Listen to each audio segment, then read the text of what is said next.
giving you the real from A to Z surrounding the Dallas Cowboys. News, updates, rumors, transactions, takes, and more. So strap up, Cowboys Nation, and start your day off with A to Z Sports. Live with Will Steele. 3, 2, 1. Here we go! Friday.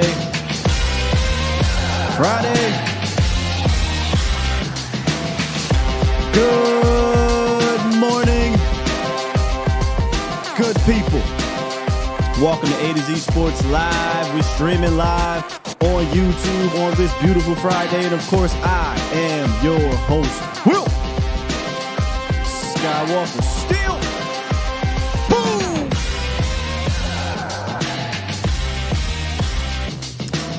We here, man.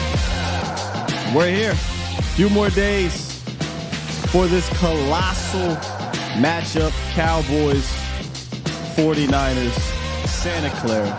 Here we go. Okay, so it's been a very serious week, right? We've been very focused. Therefore, I'm bringing out the TV card today. Today, take it a little easy, all right? We don't got to go too hard today. We don't got to be too crazy. We have a little bit of fun. I know that's unusual for a mid-season show, right? Like, you don't really see me roll the TV out, especially in a situation like this. But it's been very, very focused. We've been very, very focused, very serious this week. So sometimes when big events are coming up, right, you've got to let loose a little bit. We're going to let loose today, have a little fun. That doesn't mean we don't have business to take care of, okay? I got 3 key matchups that we'll dive into later on in the show. And then, of course, yes, of course, phone lines are back, 351-999-3787. Come on in. Haven't talked to you guys on the line since Tuesday, Koye Wednesday. Then we had Pat on yesterday. So, yeah, it's been since Tuesday. So, if you want to call in, talk about the game, I know there's a lot on your mind about it. Please do so. But like I said, it's Fan Friday, and I want to loosen things up a little bit, right? But before I do that, what's good, Bomb Squad? Bomb Squad! Before I do that, I was on Twitter yesterday and stumbled across this video. And look, I'm not one that comes on my shows and I'm talking about the other teams, right? The rivals, that's not what I do. I save that for everybody else. However, I had to share this video with y'all prior to us getting into the breakdown thing. I had to share this video with y'all. Y'all remember the other day, or a couple weeks ago, after the Cowboys whooped the Giants, right? On the Michael K show, he came out and he was talking about wives this, walking in and all that whatnot. Oh, he one-upped himself this time, ladies and gentlemen. So after the Giants lost last week, Evan Neal, who's been an absolute disaster, as I set this up for y'all, he's been terrible for the Giants. They were booing Evan Neal on the way out of the stadium, right? Or on the way out off the field. And Evan Neal took that personally, and he went to social media, and he started to talk on social media and basically downplaying the fans. And this is what he said about the fans on social media, and this was Michael K's reactions. Ladies and gentlemen, just if you need a laugh, here we go. Why would a lion concern himself with the opinion of a sheep? He added. The person that's commenting on my performance, what does he do? Flip hot dogs and hamburgers somewhere? Are you kidding me? Are you kidding me? I'd cut his ass. I would. How dare you? How dare you? These people pay your salary. They pay an obnoxious amount of money to park, an obnoxious amount of money for PSLs, to sit there and watch this pap, and you call them hamburger flippers? What, you're so much better? Best. I'd rather have a guy that's flipping hamburgers block than your piece of garbage ass. Who the hell are you to talk to fans like that? You piece of garbage. Hold on. I hate when players He wants to say piece of shit so bad. do that. You're not above us. What, because you happen to play a sport?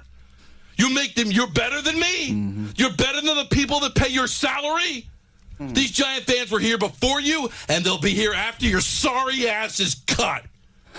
What a piece of human trash. He wants to say shit so bad. And I don't want to hear some apology. I don't want to hear, I was taken out of context. I don't want to hear, done. I would cut his fat ass. He ain't done, but yo, you hear the bass in his voice. Keep telling him, Michael K.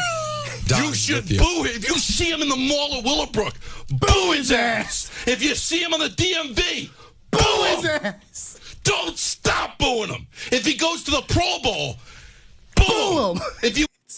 He said if he sneezes, don't bless him. Boo him. Wins a Super Bowl, boo his sorry ass. Oh, I love it. Screw that guy. That angers me. We're not nobody. Flipping, but how do you condescend to people that pay to watch you play? Poorly, I might add. Really bad. There are people This is the part that got me, man. Take a listen. in the stands that are doctors. Yeah. They cure diseases. Mm-hmm. They're Giant fans, too. Yep. There are people that are architects. They build bridges and buildings. You block poorly. One more time. One more time, bro. One more time. People that are architects. Ooh. They build bridges and buildings. Yeah. You block poorly. Don't ever talk to anybody like that again. Oh, fantastic. Just great stuff, Michael K. Hey, look, I don't listen to New York radio or anything like that. I know this is a bit overboard, and you won't catch me going crazy like this after no week 3 game or whatever. But, man, he said there are people who save lives who are Giants fans. There are people who build bridges, or architects, or scientists, astronauts. You block poorly. Okay, he's a savage. Okay, I'm done. Let's get down to business. Now! You block poorly is amazing. Let's get down to business. Let's do it, Cowboys Nation. It's time! It's time! You It's block. time! It's time. It's time. It is time for... It's time for the morning roundup. Round 'em up, boys. Let me talk to you. Sorry. Man said, if you see him in the DMV, boo his ass. Woo-wee. Yo, they don't play in New York. All right, look. Back to business, man. What are we doing here? Stat of the week. New York wildin'. Stat of the week. What was my stat of the week? Okay, most explosive plays allowed in the 2023 season through weeks 1 through 4. I thought it was interesting because we got on the Cowboys. Our defense, by the way, this is the defense allowing explosive plays. We got on our team, as we do, right? After a couple games, seeing a couple explosive plays, the Jets come to mind. The Jets come to mind. The Cardinals come to mind, right? We've seen some big plays given. Even last week, there was a big play, right? But they're actually not giving up a whole lot of those. The Dallas Cowboys have allowed the third least amount of explosive plays through 4 weeks on defense, with a total of 15. That's the third least. 6 rush explosive plays, which is considered 10 plus yards. 24 teams have more than them. 9 pass explosive plays. 22 teams have more than them. So, they're obviously playing great defense. We know that if you look at the scores. But sometimes, again, when we're self-evaluating, we see these big plays and they are magnified, right? But in totality, the Cowboys have not given up a bunch. And surprisingly, on the ground. After that Cardinals game, you'd have thought, hell, all 6 of those explosive plays might have came in the Cardinals game. So I bring this up to say you're going up against a team that thrives on explosive plays, based off of studying them and based off of how the Cowboys have played them. The 49ers, they don't want to matriculate down the field. They want to get big plays, and they usually do. There was a stat on Brandon Ayuk I heard this morning. I didn't even realize this. None of his receptions are less than a touchdown or first down. Every single last one is a first down or a touchdown. Pretty damn impressive. So you got to obviously thwart their big plays this week. And for what it's worth, the Niners defense is leading the league in fewest amount of plays, big plays allowed, explosive plays at 8. So you got two damn good defenses coming up. The difference, in my opinion, the Cowboys have ran into a damn good defense already.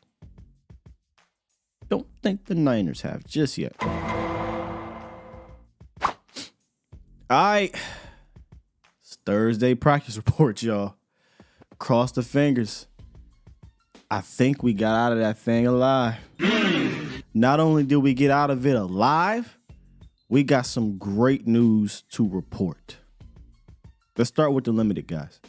Damone Clark, Micah Parsons, Malik Hooker, all remain limited, but they will be playing. They're just obviously taking it easy with those guys.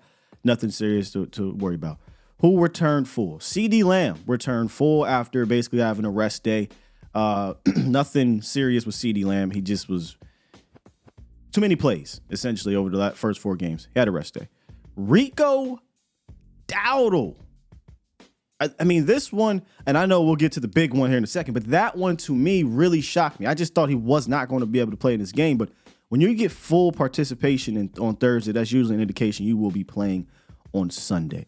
So, Rico Dowdle's huge in this, in my opinion, because we talk about this ad nauseum over the offseason, but once you lost Tony Pollard, you pretty much lost all your juice and any type of ability in the backfield the rest of that game.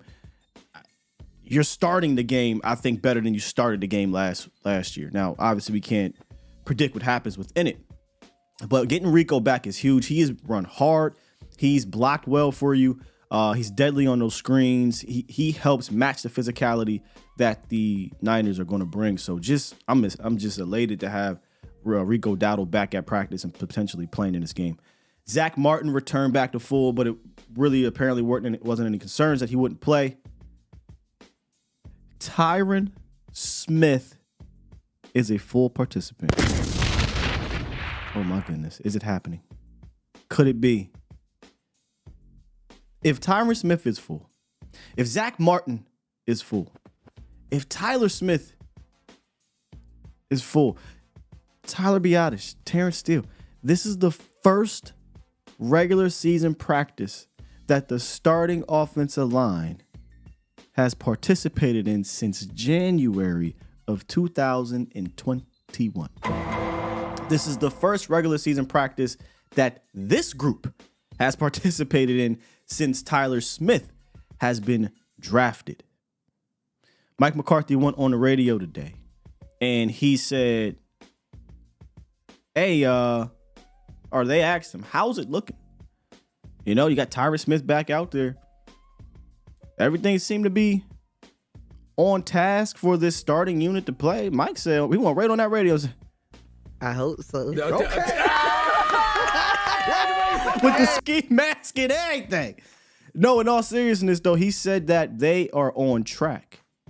Everything is on track for the Cowboys to get their starting line back. And I'm saying it in this voice because I don't want to get too far ahead of myself because we got to practice and I don't know what they do tomorrow, but been waiting for this day. I've been waiting for this day. And this is the team Cowboys Nation where you need to have this starting line return. Period. You need it. Because that is a good unit up front. That is a hell of a unit behind them with the linebackers. And then obviously the secondary is playing pretty good ball too. So I think one of the toughest defenses you'll see remain the rest of the year. You already saw, in my opinion, one of the toughest, if not the toughest, in New York Jets. But this is one right here. They're playing well. And if I had to guess, let me think here. Let me look at their schedule. Not even a guess. It's a fact. On both sides of the ball, and shouts out to Okoye. Okoye he said this so eloquently, and honestly, it applies to both sides. The national media, our fans, other fans, all this is made up of the Cowboys got this big test against, right? Got this big test against, yada, yada, yada. The Niners got a big test against the Cowboys. The Niners offense hasn't run up and down the field on the Cowboys defense. All right?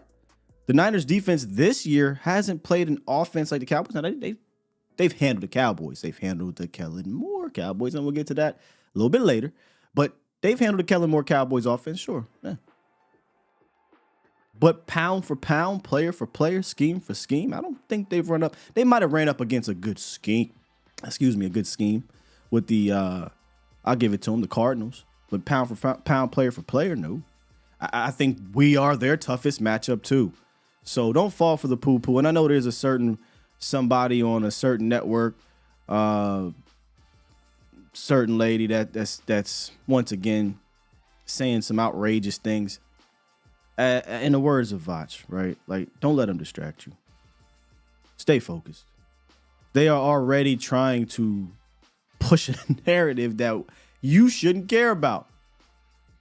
Well, if the defense goes out and does this and they win, Dak sucks. Well, if Dak goes out and he goes hard, but the defense struggles, the defense sucks. Well, if the special teams gets a touchdown and the defense gets a touchdown, but your offense doesn't score in the red zone and they win, well, it doesn't matter. I don't give a damn. Win. I cannot believe I'm seeing this. You know what? I can't believe it. I'm sorry. This is what they do out here in these medias. But we have now moved or removed the team aspect. I'm sorry, yo. I don't like to do this national media stuff, but it bugs me. Since when do we pit units against each other in the dub? What? So now not only do we have to win, our units have to compete against each other to please them. Don't get distracted. Don't do it. Okay? It don't matter. We're not playing against each other. None of that matters. The dub is all that matters. How you get this dub does not matter either. Don't let them distract you into thinking this is the Cowboys offense against the Cowboys defense for 17 games. I digress. Let's get into these matchups of how the Cowboys can walk away with this dub. Okay, I got three, and I've done this for what, like 3 out of the 4 weeks, maybe all 4 weeks. I don't know that I've done a key matchup that I truly do believe if the Cowboys win these matchups, they will win the game. Not could, I think they win the game. Because these are such critical matchups, components to what each team wants to do. Let's start off with number one. Hey, Terrence Steele makes another appearance, huh? Terrence Steele versus not Joey. You already faced Joey. Nick Bosa. This will be the first matchup between this Bosa. If y'all remember, Terrence Steele faced another Bosa back in 2021. His first actual start in that season. So he's accustomed to a Bosa, just not this one.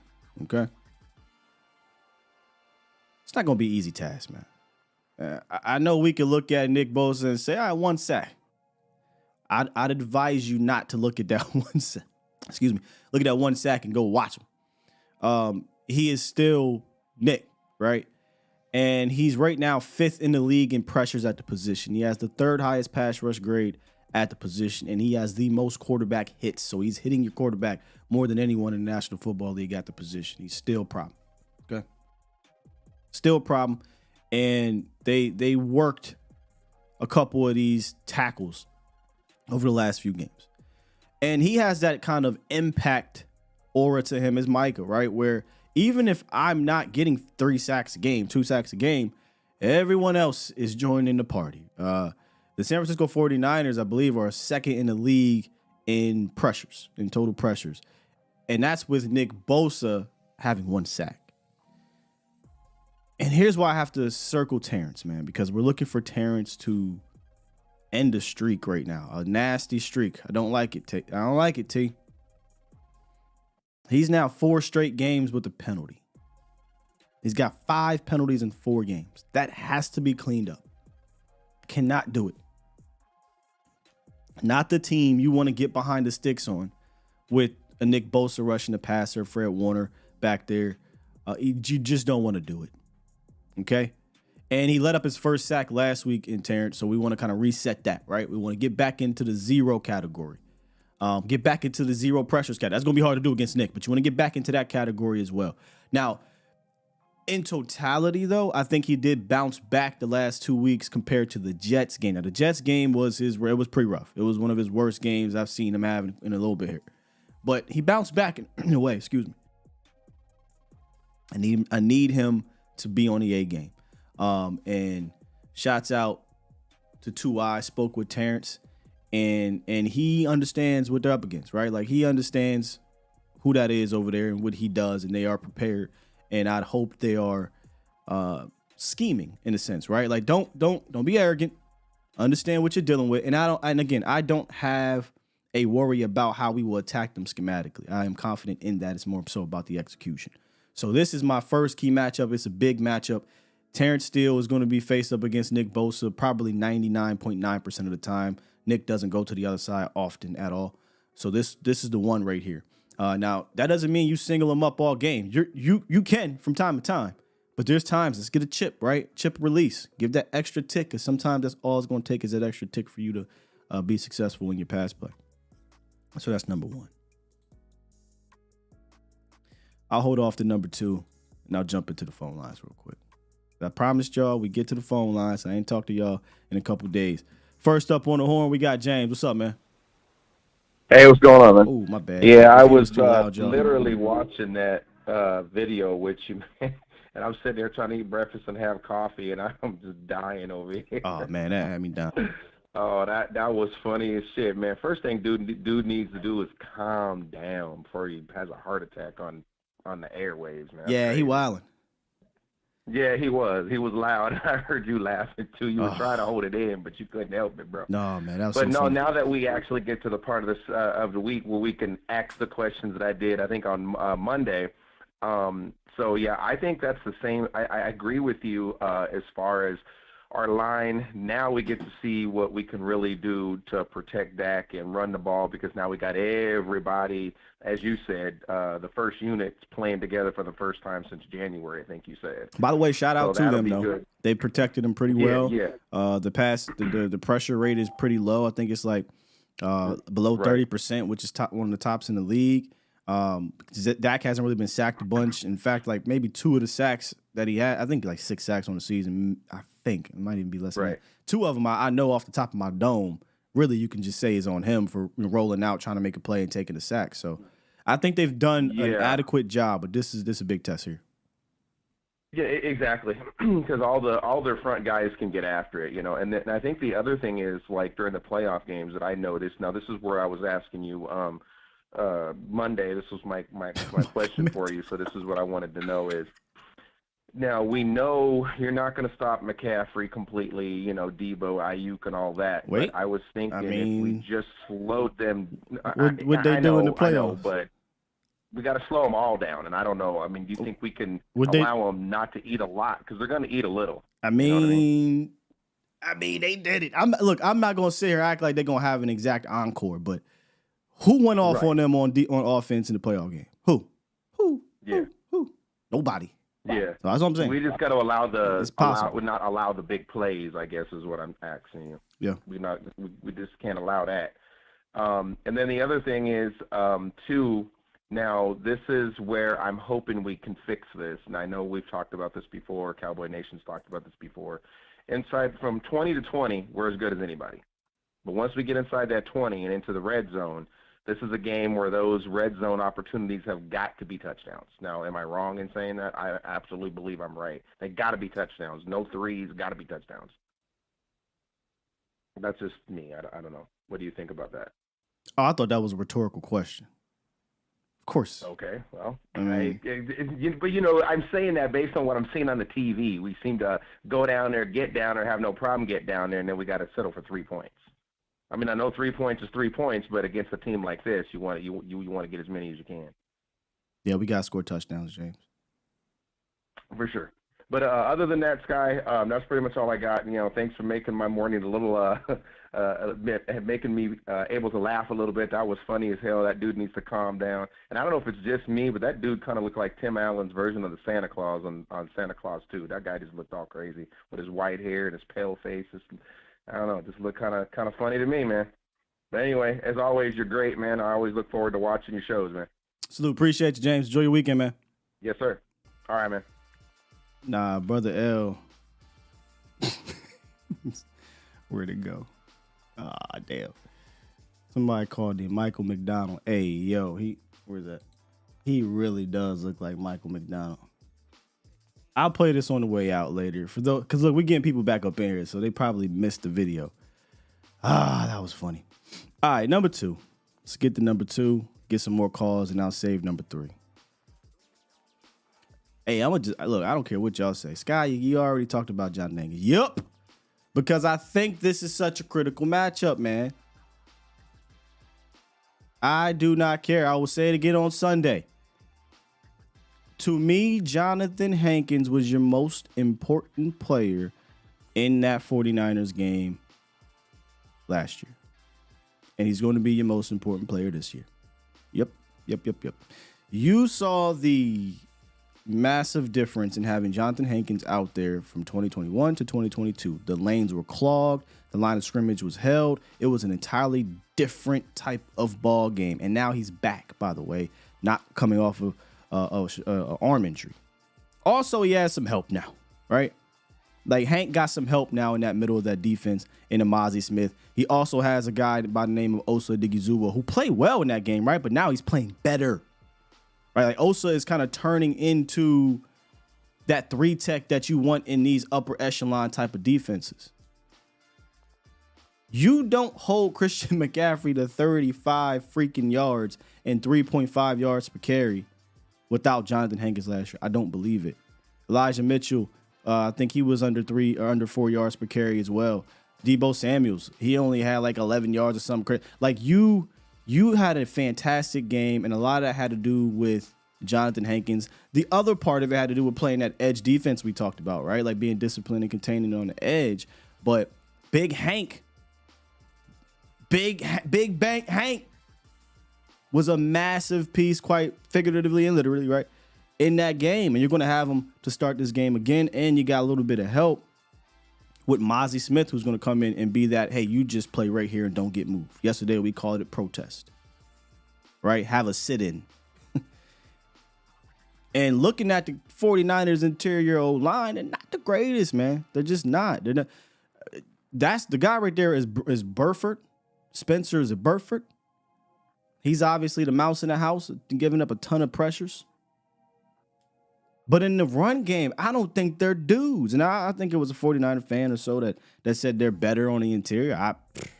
I guess. I mean, if they're better, then boy, whatever they had last year, it makes sense now. Why the Cowboys were able to, play well against them on the interior. But I don't think they want to get into a situation where, hey, man, you have to beat your man mano y mano.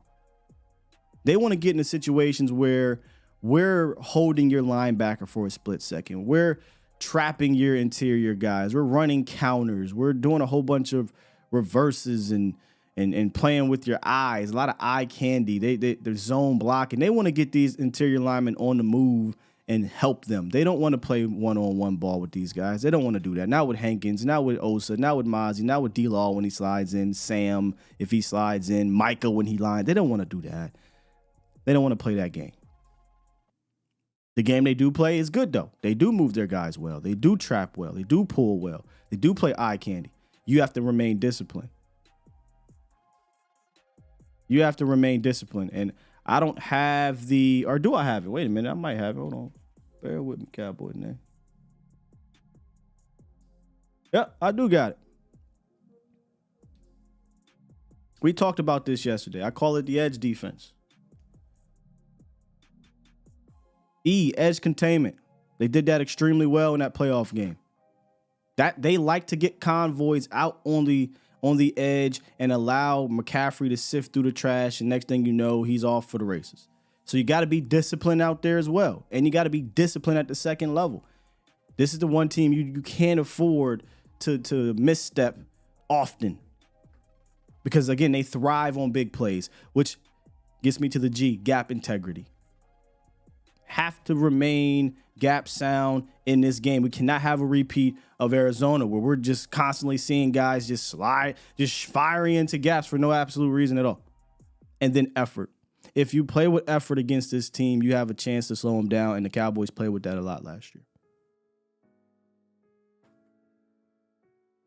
And I think Hankins is a big part of controlling this 49ers run game. Because, look, that's where it starts. I know they got Debo, and they got Kittle, and they got Ayuk, and they love to get these guys going with, like, deep crossers and deep posts and whatnot. But that requires play action for the most part, or really deep dropbacks. And I personally like our chances of getting home. The Cardinals, yeah, they don't have a pass rush like that. Cowboys do. So I like our chances of causing Brock Purdy to run around a little bit if they want to do that without play action. But I think it starts with controlling the middle of the defense or their offense. So that's number 2. All right, let's get back to the phones. I believe I got my Oos on the phone from Hawaii. How you doing, brother Steele? What's up with you? Hey, I know you want to keep on laughing at me. I can't get that voice out. You bull! You bull! He said, you see him at the DMV, boo his ass. Yeah. Now, but real quick, I wanted to get your take on the situation with the line. Do you think Coach McCarthy throughout the past 2 to 3 weeks has been talking to position coaches, talking with Zach Martin, Tyron Smith, and these other guys who are all banged up, and said, you know what, we're going to try to work on some load management to prepare for the 49ers game. Do you think there was any input from Mike McCarthy, or this was all just coincidental? They were actually injured to the point where they didn't want to mess up something? No, because Zach Martin rolled his ankle at the end of that game against the Jets, and then Tyler Biadasz messed his thigh up on a Thursday. So you know that seems legit. Tyron, on the other hand, that one might be something where it could have been a bit of a load management situation. But again, it's Tyron Smith too, though. So he been a hurt guy for his whole damn career. So maybe he was really hurt. But the other two, no. I mean, I can't call Tyler Biadasz missing a game load management when he hurt his leg on Thursday practice and he couldn't go. Yeah. I was just thinking, because I got the impression from what I was seeing from interviews and stuff like that, a lot of it was they could have played if they needed to, but there was no reason to take those risks. You know what I mean? Yeah, there is. Win the ball game. Oh yeah, well, true that. You only get 17 of these and things. Also, the main thing I want to see your point of view and stuff like that. Who's the number one player on our offense do you think needs to go off? Who's the most important player? Do you think it's Dak? Well, that's 2 different questions. Who needs to go off and who's most important? I think Dak is most important. I don't think Dak needs to go off, though. Oh, okay. I see where you're coming from. I mean, that is 2 different questions, right? I mean, Dak is most important because we got to matriculate down the field with no turnovers, right? And get to the red zone and convert. But I don't think he needs to. Look, this is an amazing defense. He ain't finna go out there and throw for 350 and 4 tutties. That ain't about to happen. So I don't need him to go off. But if, say, a TP goes off, if, say, one of your receivers has a 97-yard 2-touchdown day, but Dak only has 220 and 2 touchdowns, completes 68% of his passes, walks out of here with the dub, that's not going off. But that's a damn good day. So I think 2 different questions. No, I got you. It might be a little controversial, but the funny thing is that I think Dak is going to go off. But I think the most important person right now in terms of the passing game is going to be Jake Ferguson. Because especially with Fred Warner so happy to beam our slots, I think it's going to be real nice and stuff that if Fred Warner gets trigger happy on pulling on our slots, Jake Ferguson is going to have a field day. And it's going to be vice versa and stuff. If you have to respect Jake Ferguson, CD is going to have a field day. You know what I mean? So So running back. So who's your most important? Jake Ferguson. Jake Ferguson. I think he needs to go offensive, and that's especially because that's the I main think they'll thing. welcome that. What was that? I think they will welcome that. They're not going to. They're not going to sweat at all if your tight end goes off in this game, because that means you're getting a whole bunch of catches in the middle of the field. You're matriculating down the field like they normally do. So I don't. If somebody's going to go off, I'd rather it be a skill player, running back or wide receiver, because then big plays are likely to happen in that manner, and you don't get a bunch of them with them. If your tight end is getting 8 catches, 70 yards, they'll take that all day and tomorrow. Yeah. I guess I really just think it's because it's Fred Warner, the guy we have to worry the most about. Nick Bosa, I actually trust our O-line with him. I mean, obviously we can't underestimate him, but the thing is, Fred Warner is a guy who's missing all over the field, and he was killing our slots last year. So it's called. But yeah, no, I won't take up too much of your time, brother. I'll let you go, man. You have a great Friday, brother. God bless. All right, man. Appreciate you. Let's keep it moving. Let's get 630 on the horn. What's good, 630? Thanks, guys. Friends call me Jay-Z. Actual name is Javier Zapata. I don't know why, but they just call me that. I see it. I see the name up in here. It's quite literally Jay-Z as the initial. So guess what you finna be? Yeah. Putting you in here as Hove. I've been listening to you. I've been listening to you and Vach for a while now. I tip my hat to what you guys are putting out there. I agree with a lot of your takes. It's like you're a brother from another mother. Oh man, thank you, brother. It's uncanny. So I appreciate that. I agree with what you said about eye candy. I think there's going to be a lot of it. Yeah. And the Cowboys, they have to be disciplined, and that's something that overall I think I'm concerned with. Their sometimes their lack of discipline. Yeah, I mean that.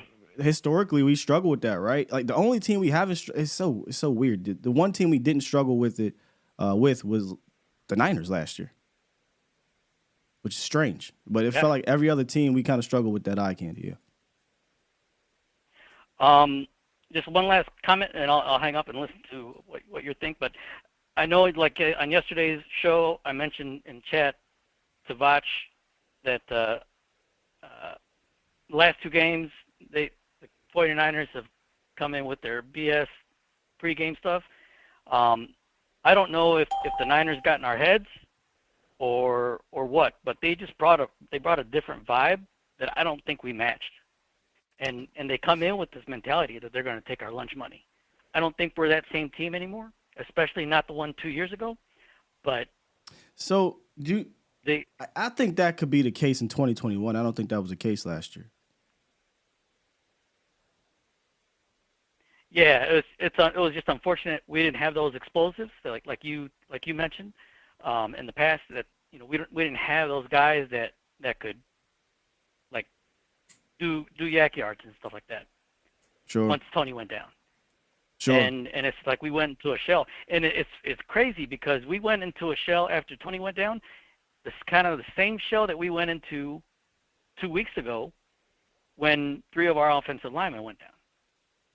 And it's just like I don't know if we get in our own heads or what's going on. I would say that's different. I'll hang up and listen. Yeah, I would say that. All right, man. Appreciate you, man. I would not compare it to that because we couldn't move the ball. We couldn't move the ball. When TP went down, we had maybe 1.5 good drives the rest of the game. The Cardinal, we moved the ball up and down the field, bro. Up and down, up and down, up and down the field. It was not an issue.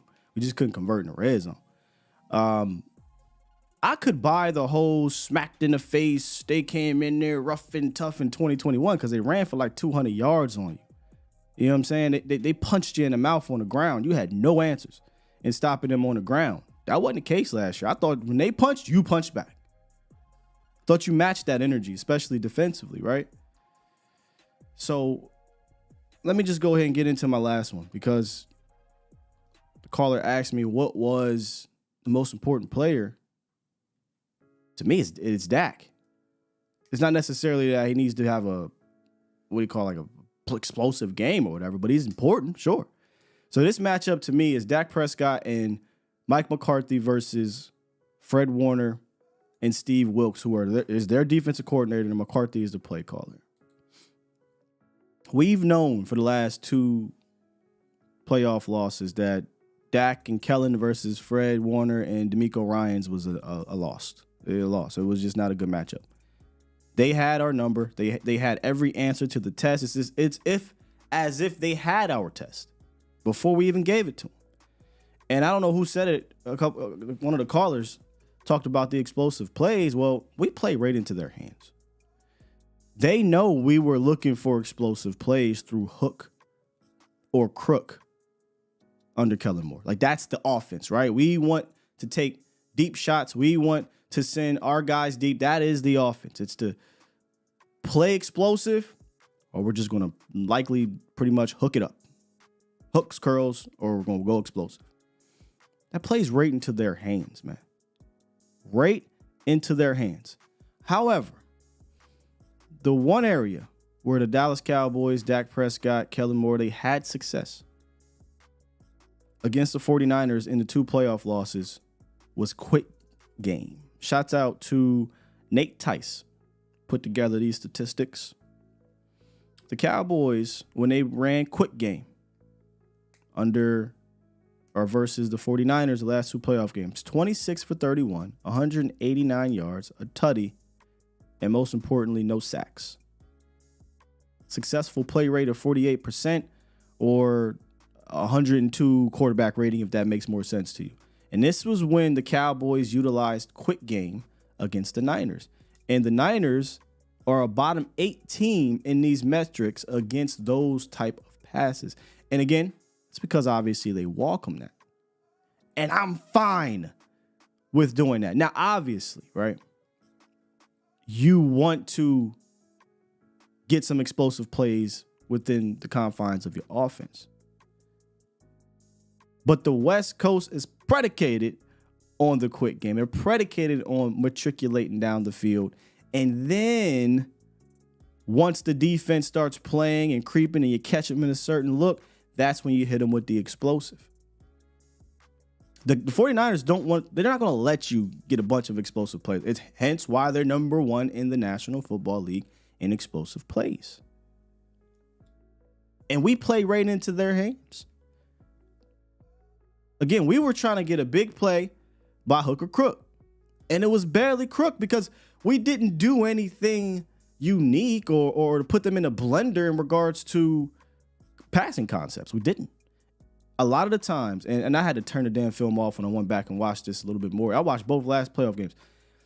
I'm just seeing CeeDee Lamb just run down the seam. Just run down the seam. Just run deep. And they got 2 to 3 players taking that away. And then guess what's happened on the outside? Deep routes. Would you venture to guess what's happening in the middle of the field? Take a guess. Nothing.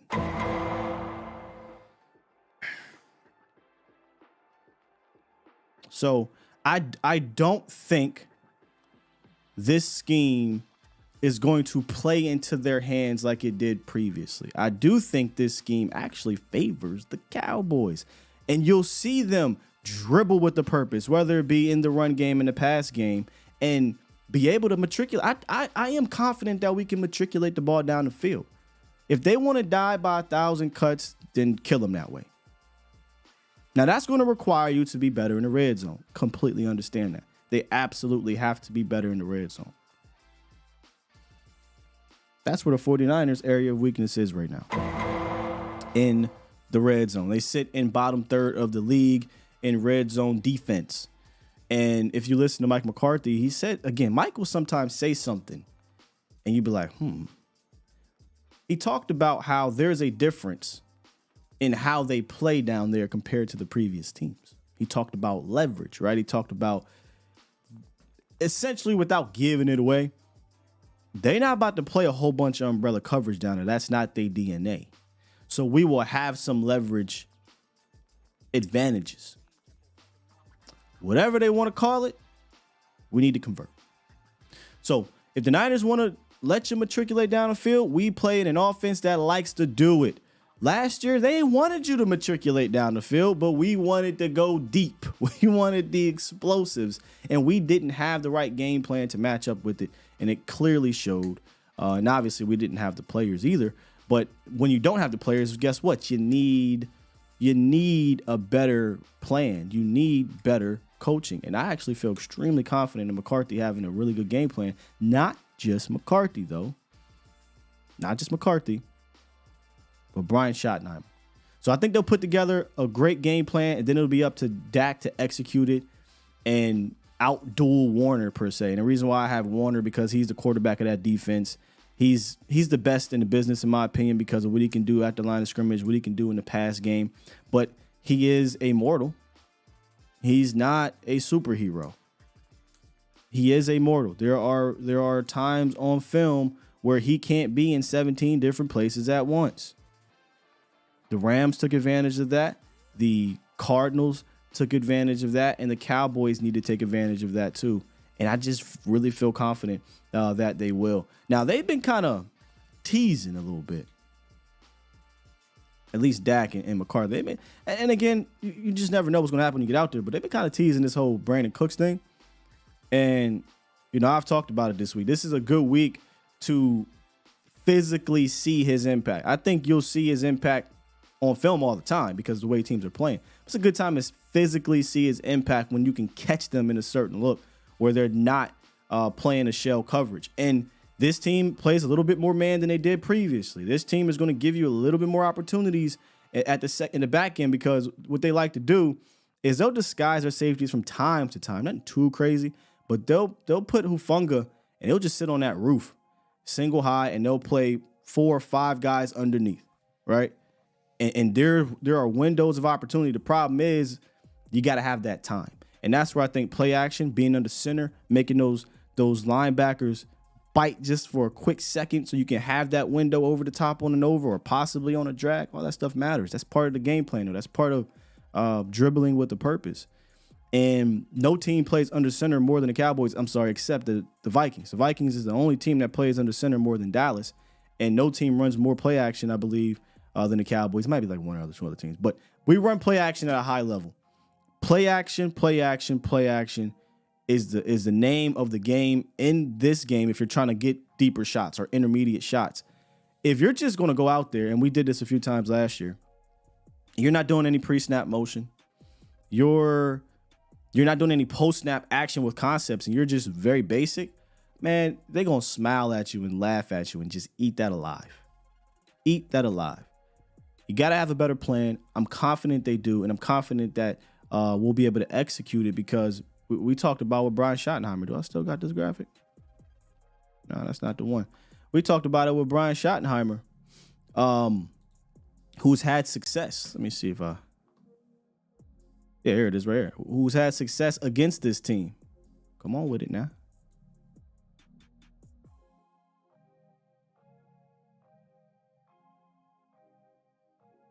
He's played, he's faced this defense. He's faced the Fred Warners of the world, the Rick Armsteads of the world. A lot of these guys on this defense a number of times. And Russell Wilson had immense success. Ever since Brian Schottenheimer has left Russell Wilson, have you noticed? It ain't been that good. I mean, I ain't saying Schotty's a guru or anything like that, but Russ has been pretty bad since he left. But nonetheless, man, a lot of people made a big deal about having Trey Lance. Oh, Trey Lance is going to... Trey Lance might be able to tell you a little something, but Brian Schottenheimer has played this defense, has played those guys a whole lot, and he's had success. So those are my 3 key matchups. I think the most important one will be the Dak McCarthy, we call it Shotty, that trio versus Fred Warner and Steve Wilks, because I'm confident in the defense being able to give the offense a chance. We don't know what this offense looks like against that defense. How we ran this back for the 3rd time with the previous regime, and we know what that offense looks like. Not so much this one. And they asked him, I believe, McCarthy, about, hey, are there plays that you guys haven't run due to game flow? And he was like, hey, look, I've never seen this in my life coaching, where 3 of the first 4 weeks you're pretty much done at halftime. Like the game's over, and you don't really have to do anything. And in one of the games, it was over after the first quarter. So, yeah, I think just naturally there are things you haven't shown because you haven't needed to. I don't even want to get this guy any clout here, so I ain't gonna say his name, but I was arguing with one of them Bird fans who kept talking about how, oh, well, so-and-so doesn't have this many yards or that man. And I'm like, how many 50-yard bombs does he have? How many times has he needed to? You know what I'm saying? We played 4 games. 3 of those games, he has 11. He hasn't Dak has 11 pass attempts in the fourth quarter. An average of a little over 3 in the fourth quarter. Total in 3 of the 4 games. 11. You just haven't needed to really dig deep. And I do think this one, though, throw the kitchen sink. Throw the kitchen's sink. Let them know we're here, And if we have to see them again, they got a lot to think about. And I'll leave it at that. All right, back to the horns. What's good, Marcus?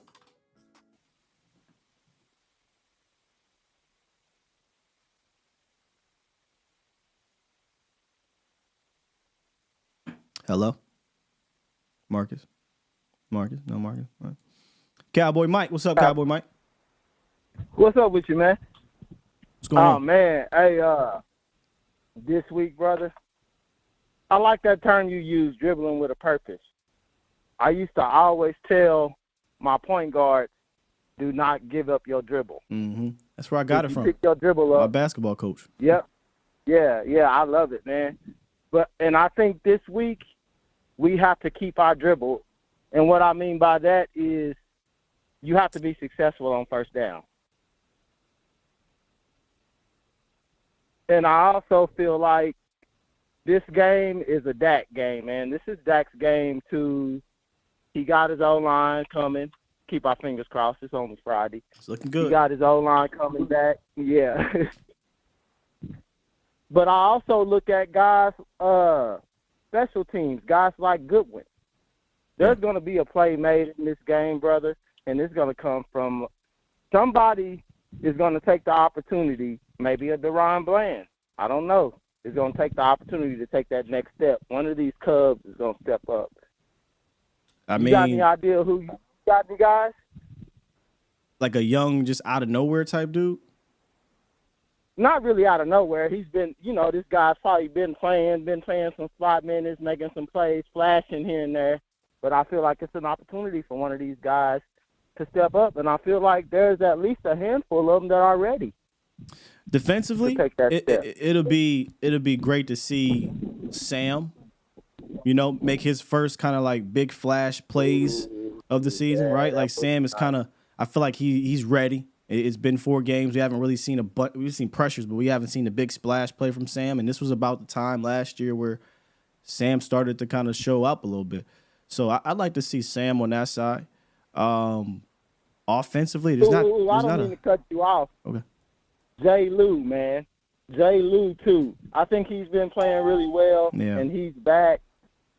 I feel like Jay Lou could be one of them guys, man. But I'm going to get out of here. I've been listening to you and Vox, man, a lot this week.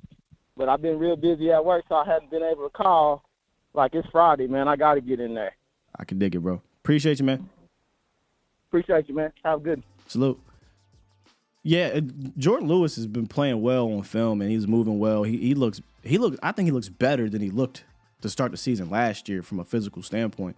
Juwan Jennings is on the injury report. He may play. Jennings is kind of taking a step back, I think, in the offense from what I've seen. I don't.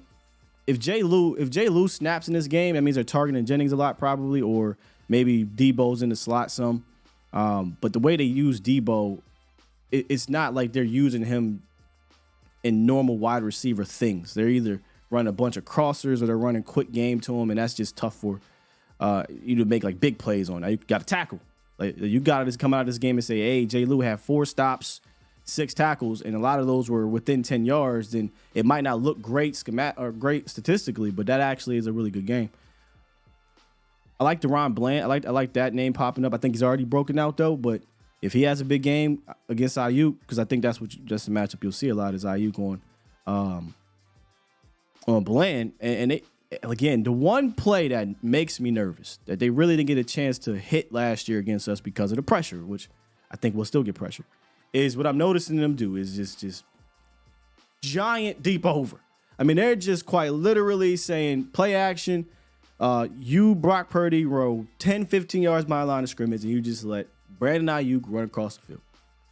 And then they combined it now with Deebo Samuels running a very similar route.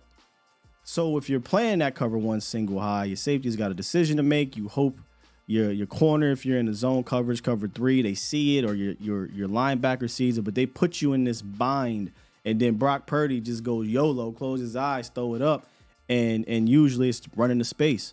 So that's why getting home is going to be important. But if Deron Bland comes out here and has a couple picks, and we talked about this, Brock Purdy, and let me close this because Brock Purdy will give you opportunities. He will give you them opportunities. Sam Williams, that side of the ball, maybe a Damone Clark, maybe a Marquise Bell, in this game. If Wanye gets an opportunity, I don't know how many snaps he'll get at Wanye, but if I had to pick one of the young bucks, it'd be somebody in the front seven. 100%. And I know Wanye is technically a safety, but he'll probably play a little bit up. Let's get Chris, and we'll give Marcus a little bit more. What's up, Chris? Yeah, this game, I think we're gonna win for sure. This team, Dallas is pissed off, man. You don't want to face Dallas pissed off. And just seeing some of the interviews of the 49er players, they seem laid back. Like they're not really. It seems like they're not really bringing the energy. Like it's a big game, kind of. You know what I mean? They're kind of downplaying. Oh, we beat these guys. I mean. I don't want to make no big proclamations or conclusions over interviews, bro. We shouldn't do that. We shouldn't do that. This is a really good team. They don't need to. What do they need to say in the interviews? They need to go do it on the field, right? Like, so I think we should caution ourselves watching somebody's tone in an interview where they probably don't even want to talk to the damn media. You know what I'm saying? So I wouldn't go that far saying that they're not taking this game seriously or whatnot. It's going to be a tough game, but yeah, I'm gonna let you go, Chris. The connection's pretty bad anyway. Yeah, look, I do think, in my opinion, Cowboys kind of playing with a little bit of house money here. Oh yeah, yep, I do. I believe Cowboys are playing with some house money, for a multitude of reasons. Number one, if they win this game, again, don't listen to her. Doesn't matter how they win it. Win it. All right, you do win this game, you make a statement to yourself. But also, if you win a game, it won't matter to everybody else, right? So it doesn't matter if you lose, if you win this game to everybody else, but it matters to you. If you lose this game, it's obviously not the end of the world. You still have the rest of the season in front of you to get to where you got to get to, and they still gonna talk mess about you out there in national media anyway. So who really cares in the sense of what they're saying outside that building? If you really listen to the players, it's about internally for them. Dak McCarthy has talked about it. I think it was Gallup. Gallup talked about it. This means something for us internally for sure. It means nothing to everybody outside, right? Not a big deal to nobody else. Think about it. You blow them out, fluke game. Like I said, you beat them and it's the defense that leads it. Oh, well, the offense sucks. You beat them and it's the offense who leads it and the defense struggles. Oh, well, they're not a complete team. You can't satisfy those out there. But what you need to be able to do is make a statement for yourself to know that if or when we see these guys again, we know we can beat them boys. But on the flip side, if it's an L, it's going to suck. It's going to sting. We're going to hate it. 12 more games left. You know what I'm saying? There's other statement games in the season remaining, right? And then you could potentially see them again in the playoffs. So I think they playing with house money. What's good, Mel? Good morning, King. King of the morning. I like that. Man, man, I've been seeing a lot of people kind of saying like, "Oh, Dak doesn't have to have a good game for us to win," and you know, we don't need Dak to do this and that. I'm a little bit not in agreement with that. I think Dak needs to play well in order for us to win. I don't think, and I guess I'm not talking to the people directly. I'm kind of overhearing them, but I don't think Dak can play poorly. Who the hell is saying that? I don't want to put their name out there, dog, but they saying it. They saying, "Oh, Dak don't have to play well for us to win. I don't need Dak to play well." I'm like, wait. How can you possibly say that based off of what happened the last couple seasons? When he didn't play well. Just based off the last 2 games, I'm just like. That's what I'm saying. That's what I'm talking about. The last couple seasons that he played them, had he played well, you probably win these games, even given the craziness of the game. So who are you listening to that says Dak don't need to play well? That's goofy. Turn them off. Man. That's silly, man. Okay, you know, I'm happy to hear you say that because I'm like, am I the only one kind of feeling like, no, Dak has to play well? Like, no, and by play, bro, the entire Cowboys nation understands Dak Prescott has to go out there and play well against this team. You must be listening to somebody ain't a Cowboy fan. No, I was listening to a Cowboy fan. I want Cowboy fan. I want you to drop their name so bad. Oh, you tell me off air. I'll drop it in the chat when I jump off. I'll go directly to them and say, "Hey, dog, I need you to explain to me how Dak can play, just play piss poor. He don't need to play well." And the Cowboys walk away with a dub. No. Don't. To be fair, he didn't say play piss poor. He said Dak doesn't need to play well in order for us to win. He said, "I don't care if Dak plays bad as long as we win." Oh, whoa. And I'm like, well, that's a different story. I don't care if he plays bad. That is a different story. I don't care how we win, but I do think that he needs to play well too. 100% true. Right, but the statement he made first was, Dak doesn't need to play well in order for us to win. I don't care. I'm like, then he said, I don't care how we win. I'm like, okay, well, right. First of all, that's 2 different things. Okay. But no, Dak definitely needs to play well. And by play well, I don't mean 450 yards and 5 touchdowns. Now, if he does do that, we will win. If he does do that, we will win. But I mean no turnovers. Or if there is a turnover, it's not in a critical time, and you are able to execute and make plays. That's all I mean by play well. Yeah, man. Dak needs to play well, bro. Like that's like priority number 1, right? Like quarterback play well. You usually will win the game if your quarterback plays well when you have a team like this. So I'm not. Yeah, man. Hey, what else you got, man? Or is that all? Somebody out here saying, last one before I go, man. I'm totally on board with you as far as I do think we're going to win this game. I'm very, very confident in our team. Very confident in our coaching. Very confident in our players. But if something goes some other way, and we don't happen to win this game, it's not a sign to start panicking and, oh, see, it's the same thing for the last 28 years. It's not the time for that because, honestly, you don't want to peak right now anyway. You want to be playing well, yes, but it's not. We don't want to be playing our best football in October. We want to be playing our best football December, January, in that last game in February. Sure. That's when we want to be playing our best football. And like we've been saying for the past, I know at least year, it's all about finishing with this team and this quarterback and this coaching staff. Yes. It's all about finishing. This is not the finish line. This is a very big landmark on the way to the finish line, but it's not the finish line. So no matter what happens in this game, if we win, we're going to celebrate, but we still got to keep the train rolling, bro. Yeah, for sure. My bad. I missed my mute button. All right, man. That's all I got for y'all, Cowboy Nation, man. Enjoy the game this week. Sky, thank you, bro, for everything you do for us, man, and keep it rolling, bro. Appreciate you, Mel. I need that name after the show, though. I need that name. course he has to play well, man. Of course. That's a good defense. I think we had this conversation earlier, right? Like about the whole importance and who needs to go crazy or whatever. As it is the breakout explosive game. He doesn't need to have that, but he need to play well. So I agree. Yeah, play well, because like I said, it could be 220, 2 tutties, 68%, no turnovers, moving the chains. You go 2 for 3 in the red zone or whatever, right? I'm just throwing like smaller numbers out. You play well. It's not a crazy game by any metrics, but you play well. Yeah, we need him to play well, man.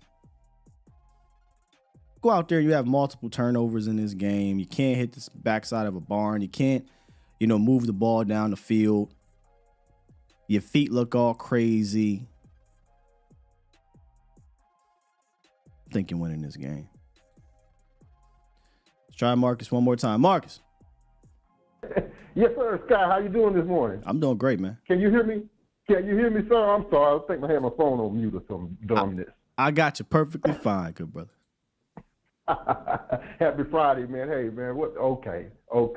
Sneak diss alert. That gonna hit one way or the other. So that's out the way now. Finally, thank you.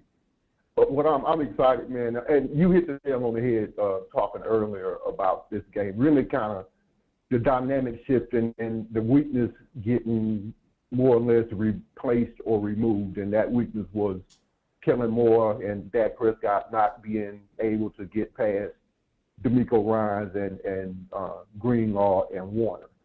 I think that's where a lot of stuff is going to hinge, because I got so tired of Fred Warner and Greenlaw standing back there calling the offense for Dak damn near. I got so sick of seeing that. Yeah. I'm serious. You know what I'm talking about. Like you say, they couldn't get out their own way, and so I am glad to see that. That's going to be key. And I also think, and we kind of talk about it without talking about it, but I also think if there's ever a time to leverage what Tony Pollard really is, and that's a weapon. I mean, all purpose. This might be a game to start trying to find some of that out. I know we talked a little bit earlier in the summer about Tony Pollard, whether or not he could be a bell cow. And when we get bell cow, we think Zeke. Can we give Tony Pollard 25 carries? And you've even said yourself, we're going to have some games where we're going to need Tony to be that guy that touches it. Again, I'm not big on Tony carrying it in the A-gap 20 times a game. Yeah, I think he can do some of that, but that's not where you can get the most out of him to me. Go ahead. I don't want a bell cow. That's my whole problem. I don't. It's 2023. Forget a bell cow. But we've been using him like one. That's the thing. Like Tony Pollard was leading the league in touches for like 3 weeks or whatever it was, or by week 3 or week 4. But last week we got the big lead, took him out. Thank God, right? Like we don't need all those touches on him, because this is a game where I think you want to feature him. But again, I don't need him to be a bell cow in this game either, Marcus. No. This ain't the game I need Tony Pollard to touch it 25, 30 times. You know why? Because Rico playing. If Rico wasn't playing, that'd be a bit of a different story. And Rico was playing well. Last year, Zeke has been awful in the playoffs for like 3 years, or the last 3 playoffs or whatever. So that was a game I would have been like, look, if I swear for goodness, if we come out this game and Tony Pollard only carries the ball 4 times, I give up. But that wasn't the case. It looked like Tony Pollard was about to be a featured guy, which thankfully. So, this is a game where I would love to see TP touch it at least 18 times, and then, you get Rico like 12 touches as well.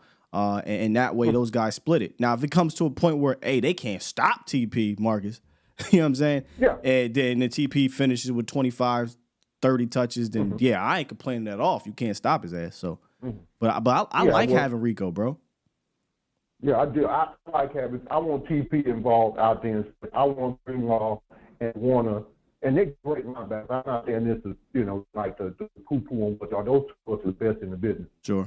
And what I want them guys doing is having to be concerned with Tony Pollard, not just at the line of scrimmage, but out flats, maybe on Texas routes, angles, having to cover him.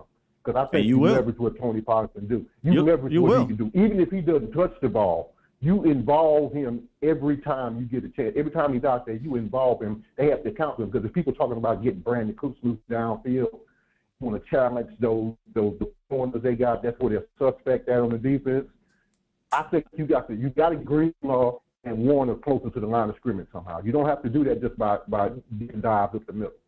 You get Tony Pollard out there where they got to run and chase him across the field. Well, they don't really do that. They play zone, so yeah, you're really not really going to ask them to really be running and chasing TP.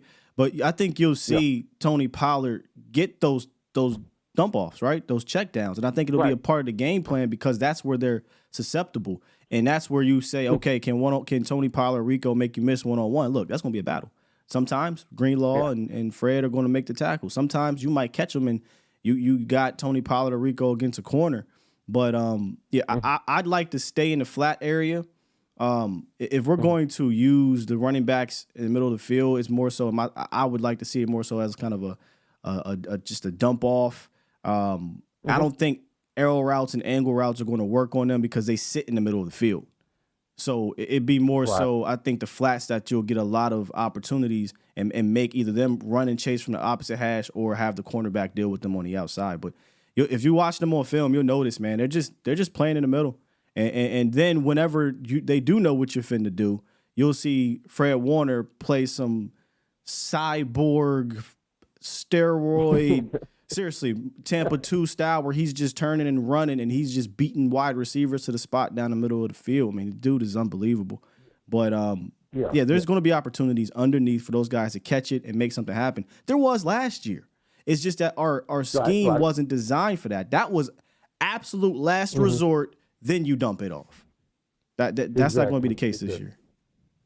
Yeah. Okay. Yeah. No. I get you, man. I just can't wait to see it because again, I think that's going to hinge more than anything else what the Cowboys are going to be able to do offensively, and so I can't wait to see it again. I really want to see Fred Warner and Greenlaw not have so much to say about our playbook for a change to see how it goes. You know how you do that? You know how you do that? So hey, man, how you do that?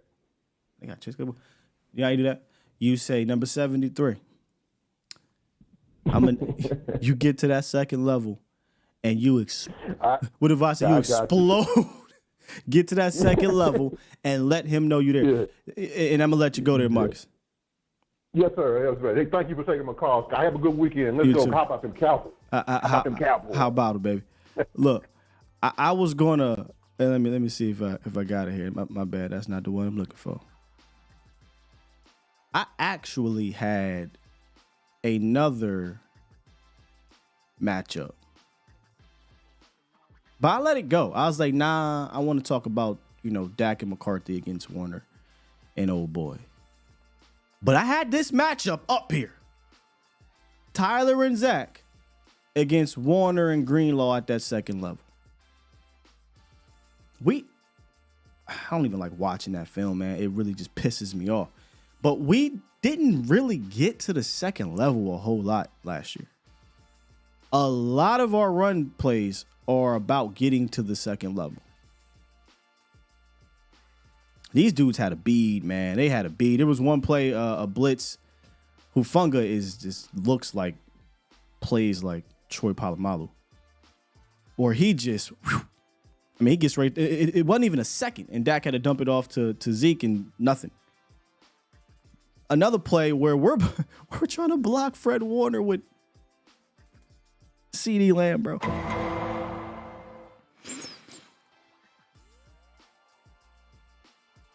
Nah. Get me number 73 to that second level. Get me number 73 and 77 on the outside. I didn't see us really run a whole bunch of stretch play or tosses or anything like that. Get these guys in space and say, okay, you're going to do one or two things. You're either going to dip, duck, dodge around these guys, or you're going to meet them head on. And Tyler will walk them the ladder. So this obviously I'm talking about run game, but even in the pass game, we've turned into a quality screen team. That just makes my heart. I just feel so good about that because we can use screens in this game to get at them. How many times did we talk about easy buttons last year? Or the year before? How many screens did you see in that game? None.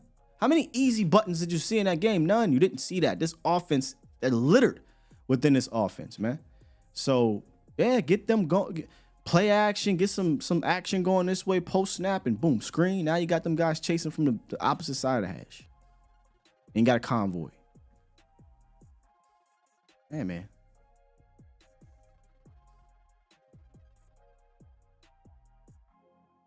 All right, Magic City, what you got for me, man? What's up, family? How you doing? Man, I'm good, man. We got 2 games, 2 days left. Having a little fun today. Got to loosen it up a little bit, Serious game coming up. Yeah, no. I was watching this game again at the 49ers. Ain't it frustrating? Yeah, man. We missed the field, extra point. All momentum changers. I'm like, oh my God. And with the sorry offense we was running, and we was driving down the field a lot on them. So I'm not really worried about that. Yeah. You explained it on your board. What we got to do? Just play under control, and that done got to show off. He's going to show off because this offense that he got now is the right offense for him. Because he think quick, so this West Coast offense is perfect for him. Yeah, Mark, he needs to just play within the system as opposed to trying to make plays in the system last year. Like, that was one of the main problems. We're always trying to make a play instead of just playing within the system because the system was, hey, you need to make a play. You see that you got an option route, you make this play. That's the call. If it's not there now, we check it down. But we got to wait for that to develop. We had way too many, and I talked to you guys about this for 2 years. We either be in shotgun or run to center, and it's 1, 2, 3, 4, 5, back foot's planted. Nobody's turned around looking for the ball. Everybody's still running a route. Or 1, 2, 3, nobody's turned around looking for the ball. Everybody's still running a route. Or 1, 2, 3, hooks, curls. It was just, it didn't make any sense. So when Coach talked about tying the routes, the perimeter players to the feet, that's exactly what I was talking about over the last 2 years. And you see that way more. It's 1, 2, 3, boom. His back foot's planted. Somebody's available. And if that player's not available, you see the footwork and the hitch. Okay, that's not there. He's not panicking, right? He's staying within the progressions and he's getting to where he gets to. He's playing good ball right now. He's playing the ball. Shot, like you say, Schottenheimer. Scott. Schottenheimer. Yep. He know how to play them. He played them. That's a good thing. Everything is going in our way. It's pointing our way, y'all. Everything. Princess, don't play with me like that. And the guy know it. And I'm gonna tell y'all something. Y'all gonna play with me like that. They are the one that's nervous. They know they ain't gotta play that Kellen Moore offense no more. Now they gotta play the whole field. Talk to him, gotta play the whole field, y'all. Now payback is a bitch. They about to get it. Because, the Cardinals game, like I said, I was mad because I know they shouldn't beat us. Oh, well, we dropped the goose head, and we couldn't play like we want to with all our linemen out. Now, it's like 77 about to play. Yeah. Yeah. 77 about to be out there. He's full time, man. Look, Mark, at left tackle, So he's not playing. Yes. He was playing right tackle last year. I got him at left tackle, so yeah. No. And you know what happened, y'all? For all the fans know. And I've been listening to everybody. Everybody been bragging. Let me tell y'all something, y'all. Scott and Myers. 70, number 70 and 73. Finna fit to pitch a no-hitter in the middle. Ooh. If you protect that middle for your quarterback. Hey. Yes. Y'all never thought of that, did you? Hey, look. 73 finna destroy the Philadelphia D tackle. And 70 finna shut 91 out. Marv. Yes. Marv, boy, that'd be something, wouldn't it? Javon Hargrave, Rick Armstead, these some boys, right? These some dudes. And if you shut them out, like no pressures or whatnot, they might get some tackles or whatever. But no pressures, no sacks. Like you said, that is so important because now you can step up in that pocket, right? And you can allow those you can allow those deeper routes to develop. There was a play Shouts out again. Once again, I think it was Nick. Is it Nate? Nate Tice. He showed some plays on the importance of being able to execute quick pass plays, right? In the sense of there were times where you might have saw Biotis got beat or there was interior pressure, right? And because Dak knew where to go with the ball, it didn't matter. You wouldn't have saw it on broadcast because you're not worried about it. First down, keep it moving. But when you're running back, oh shoot, there was pressure, but we got the ball out. So if you can mitigate that pressure in the middle, now we stepping up and we're allowing CeeDee Lamb on the deep over. We're allowing Brandon Cooks to get deep. They're going to win outside, bro. I truly do believe they're going to win outside. It's a matter of, do we have enough time to hit them down the field? Yeah, there you go. And they've been holding plays back. They've been. I'm gonna tell you something. It was like that Green Bay game when the coach McCarthy got so mad when he knew he was supposed to blew Green Bay out and he was pissed. This game here, they about to put a whammy on Sam. I'm telling y'all something. The 49 deep is not going to be able to stop the Cowboys. Ain't nobody really stop the Cowboys offense from driving down the field, like you say, Steele. Now we just got to do the right plays between the 20s. And I'm going to give y'all another hint. Everybody keep talking about field goals. I mean, one game, remember this? Steele, you probably – do you remember that Green Bay game way back when we played Brett Favre and we kicked 7 field goals? That's 21 points. Yes, I do. Was it Chris Bonio? Wasn't he? Was Chris Bonio? That's so Green crazy. Bay had one of the best defense. They had I remember that, yeah. The best defensive end, everything. And we kicked 20. Hey, I don't care how we win. Facts. Shit. Oh, I boy. kicked 10 field goals. That's 30 points. Let me tell you something right now, though, boy. If we kick 7 field goals, boy, they're going to try to light us up. But if we win, guess what, Mar? I don't give a damn. I don't give a damn. As long as we get, because once you boy, let me beat tell you something right now. If we kick 7 field goals and get the dub, Brandon Aubrey is not only at the grown folk table, he the head of the table, and he the only one that's going to be there. We all gathering around. We figuring out how we can get our credit better. We getting financial advice, all of it from brother Brandon. If he kicks 7 field goals and we win, that's all. I don't care. And I like that. I was watching the Cardinals, how they was getting downfield. That's number 3 all the way. If you leave him running wild like that, he's going to have a game like number 2 yesterday Hollywood. For Chicago had. Remember that? You see that game against the Redskins?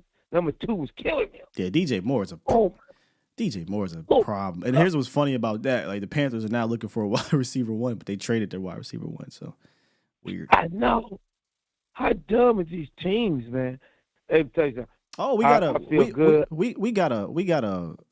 Eagles fan in here. Let me tell you how I know you ain't a part of this situation we do here, Mr. Sir.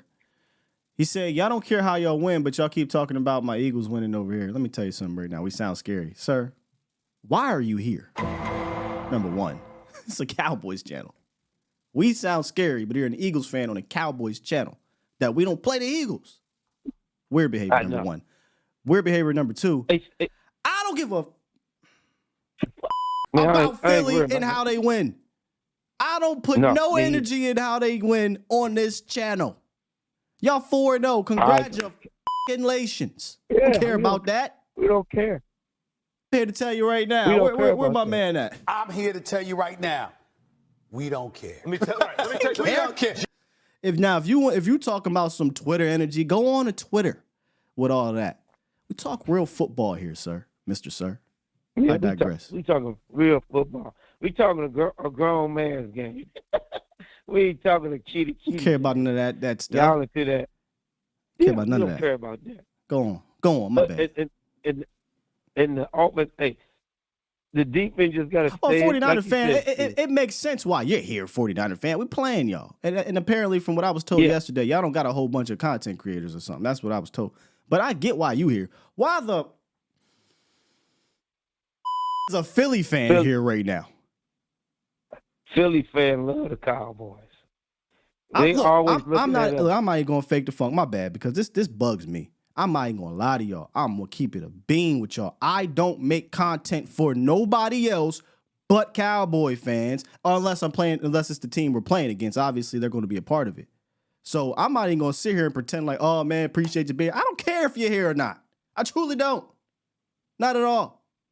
As long as my bomb squad's here, Cowboy fans is here, you know what I'm saying? I'm cool. I digress, man. Man, I'm tell you something. Everybody in the world watch us and follow us. They make money off us. That's how Stephen A. got a job. Stephen A. Smith got a job by saying Cowboys' name. Bart got a job by talking about the Cowboys. All these guys got to talk about us. Because if they talk about any other team, their ratings go down low. The Cowboys make everybody ratings high.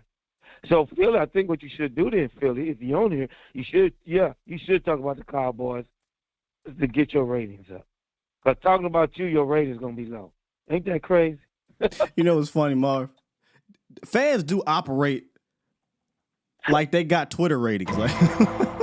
Like they be on these social medias looking for ratings. For what? You ain't FS1, you ain't ESPN. Why you looking for ratings? So stupid, man. And they listen to them dummies on, because I be wanting to call in and cuss them out. I be so pissed when they be making me mad on them talk to. Jack Prescott got to do this. Jack got to do this. Why the quarterback from Baltimore got to do this? Now, was he drafted higher than Dak Prescott, number 8 for Baltimore Ravens? Look, fam. Come on, man. Yeah, well, I guess, man. This is stuff. It's ridiculous. Dak Prescott is Dak. I can see why Erskine got so mad. Dak Prescott is. Dak Prescott, man, if you listen, good, just go play your game, have fun. You could dink and dunk your ass all the way down the field and score. Brandon Aubrey can kick 7 field goals and get the dub. I do not care. Me either. Yeah. As long as you win, brother. Yeah, do we I don't learn? care how y'all win, Cowboy. Just bring that baby home, because now you're going to have them thinking. And I got a funny feeling. In closing, when we were playing the Cardinals, I had a funny feeling. I said, oh, man, I don't feel right. And, now I got that feeling again. Yeah, you had a what? I got that feeling again still. I got a good feeling. It's going to be a beatdown. Okay, yeah. I'm not scared of the 49ers. Got you. These guys are ready. Yeah, I mean, of course. And all I want to say, hit them likes. How about them Cowboys? And just whoop that ass. Appreciate you, Bob. I swear, if anybody watched the show The Shy, man. So I just got done finishing season 3, and I ain't gonna tell y'all, but Ronnie, man, Marv remind me of Ronnie, man. Just remind me of Ronnie. Appreciate you, Marv. Look, Mr. Wi-Fi, so he's a 49er fan. Look, this energy ain't really towards you, sir. I get it while you're here. You know, what's going on. Talking about your squad, right? But since you're here, I am curious. I do this sometimes, sir. The Cardinal fan, he called in. Like, what would you say? And I don't know if you're a casual fan or if you are one of those in-depth fans, so I don't know you. What would you say right now is the quote-unquote weakness of your team? All right, like everybody got a little chink in the armor. No team is perfect. I mean, there's something that every team wants to be better at, especially week 4, week 5, whatever it is. Week 5. What would be the chink in your armor at this moment? What would be the thing that you guys need to get better at moving forward right now? If you're still here, Mr. Wi-Fi. I ain't talking to Mr. Sir. We ain't playing them. I'm not even gonna give him a coloring book. He might not even know what to do with it. He's just going to have to talk to himself over in the corner. I'm done. We've addressed the children in the room. Now they can stay over there. But Mr. Wi-Fi, sir, O-line.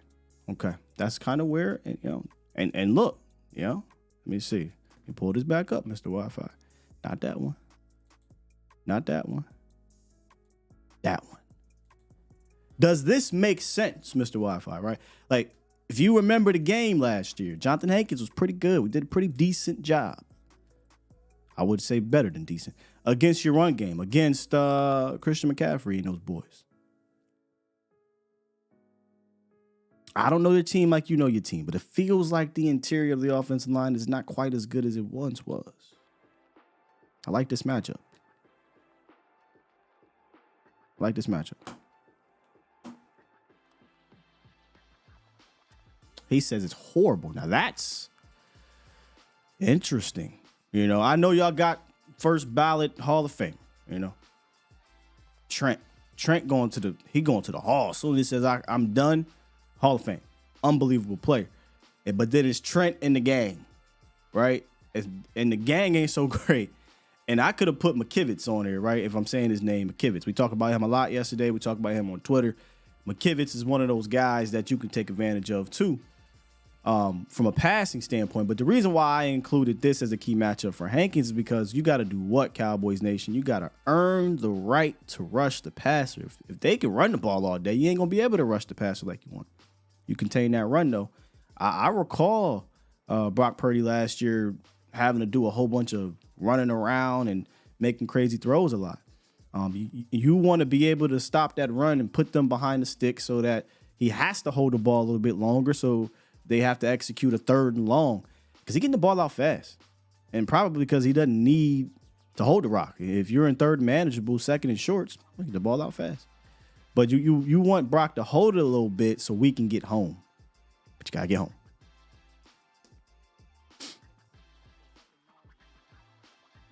What if I knew this was going to be a show? I just knew it. I knew this was going to be a good one. Super chat. Let's get to these super chats. And Mel, I need to know who that was. I'm still waiting for the inbox.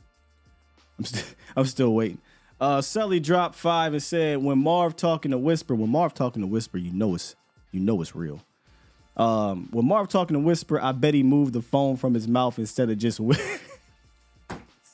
So Marv be like, and let me tell you something, Sky. I just know that boy, salute. You gotta love Marv. Roman Empire. Super chat.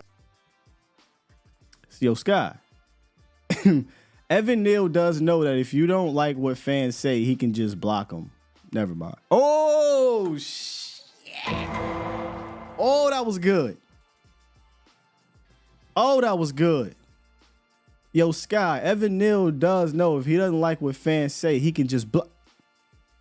Never mind. If you missed what we're talking about here. We in overtime? We in overtime. Let's do it. Let's run this thing back one more again. This is Michael K show, since we got about 700 some people in here. Apparently, Evan Neal, he went on Twitter or social media and was being and moaning about the fans that booed him for his terrible play this year. And Michael, is he really Michael K? But whoever it is on this show, here you go. Why would a lion concern himself with the opinion of a sheep? He added. The person that's commenting on my performance, what does he do? Flip hot dogs and hamburgers somewhere? Are you kidding me? I'd cut his ass. I would. How dare you? These people pay your salary. They pay an obnoxious amount of money to park, an obnoxious amount of money for PSLs, to sit there and watch this pap, and you call them hamburger flippers? What, you're so much better? So pissed. I'd rather have a guy that's flipping hamburgers block than your piece of garbage ass. Calling this man Michael McDonald makes it so much better. Who the hell are you to talk to fans like that? You piece of garbage. He wants to say I hate when players do that. You're not above us. What, because you happen to play a sport? You make them, you're better than me? You're better than the people that pay your salary? These Giant fans were here before you, and they'll be here after your sorry ass is cut. What a piece of human trash. And I don't want to hear some apology. I don't want to hear, I was taken out of context. I don't want to hear, done. I would cut his fat ass. You should boo him. If you see him in the mall at Willowbrook, boo his ass. If you see him on the DMV, boo him. Don't stop booing him. If he goes to the Pro Bowl, boo him. If he wins a Super Bowl, boo his sorry ass. Screw that guy. That angers me. We're not nobody. Flipping, but how do you condescend to people that pay to watch you play? Poorly, I might add. Really bad. There are people in the stands. Poorly, might I add. That are doctors. They cure diseases. They're Giant fans, too. There are people that are architects. They build bridges and buildings. You block poorly. Don't ever talk to anybody like that again.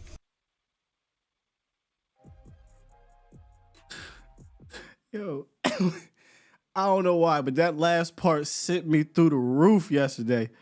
He said, people that build bridges, saving lives, important people in society, you block poorly. I'm done. Good stuff, Michael K. Good stuff. Who I miss here? Below the Heavens. Yeah, man. Super chat. He says, Alan Eck, first year ref, something to look out for. Yeah, let me go take a look. Usually I know Broadus drops these things. So does Professor O. He drops these things about these refs, but I'll go take a look. The Lunatic. Shouts out to the Lunatic, man. Super chat. He usually get on the later shows. He dropped one and said, you're going to make me try to read. Oh, this is on Mauricio's channel. So I ain't going to try to read it. But Pedal PJ Cowboys. I'm going to say that part. That was on Mauricio's channel. Marcus Hardison. I say channel, but show. Super chat. He dropped one. Shouts out to you, Marcus. He said, same time last year, Dallas Cowboys had one loss. Same time last year, Dallas Cowboys won on the road in California. Just saying, Dak is undefeated versus the 49ers in the regular season. That's true. That's true.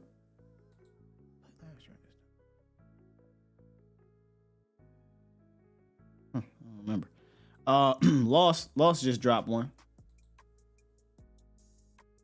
Couple, actually.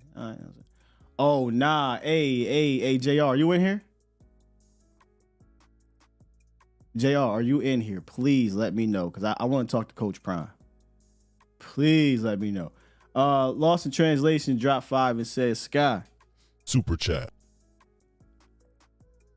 Oh, Yamo be there. Let's go Cowboys. So, see, when I hear that, because the Michael McDonald, I actually think about one of my favorite movies of all time.